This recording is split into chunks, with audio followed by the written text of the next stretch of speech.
Recent గా నన్ను ఒకళ్ళు స్టడీకి ఏమైనా టిప్స్ చెప్పమని అడిగారు. ఫస్ట్ టిప్, మీరు నోట్స్ ప్రిపేర్ చేసేటప్పుడు రాసేటప్పుడే చదువుతూ స్పెల్లింగ్ మిస్టేక్స్ లేకుండా అర్థం చేసుకుంటూ రాయండి. యాక్చువల్లీ నా ఫ్రెండ్స్ నన్ను ఎగతాలు చేస్తారు, గంటల తరబడి నోట్స్ రాస్తామని. పర్లేదు, గంట కాకపోతే 2 గంటలు రాయండి, బట్ అర్థం చేసుకుని స్పెల్లింగ్ మిస్టేక్స్ లేకుండా రాసుకోండి.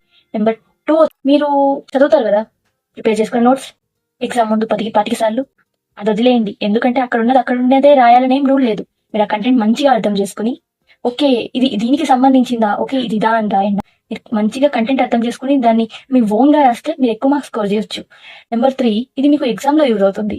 ఎలా అంటారా, ఇప్పుడు ఫర్ ఎగ్జాంపుల్ ఒక క్వశ్చన్ కి సంబంధించి దాని హెడ్డింగ్ పెట్టుకోండి, తర్వాత డెఫినేషన్ రాయండి, తర్వాత కింద ఒకవేళ క్యారెక్టరిస్టిక్స్ అయితే క్యారెక్టరిస్టిక్స్, ఫీచర్స్ అలా పెట్టుకుని మంచిగా సైడ్ హెడ్డింగ్స్ తో పాయింట్ టు పాయింట్ హైలైట్ చేసుకుంటూ ఎక్స్ప్లెనేషన్ ఇస్తూ నీట్ హ్యాండ్ రైటింగ్ ప్రెజెంట్ చేయండి.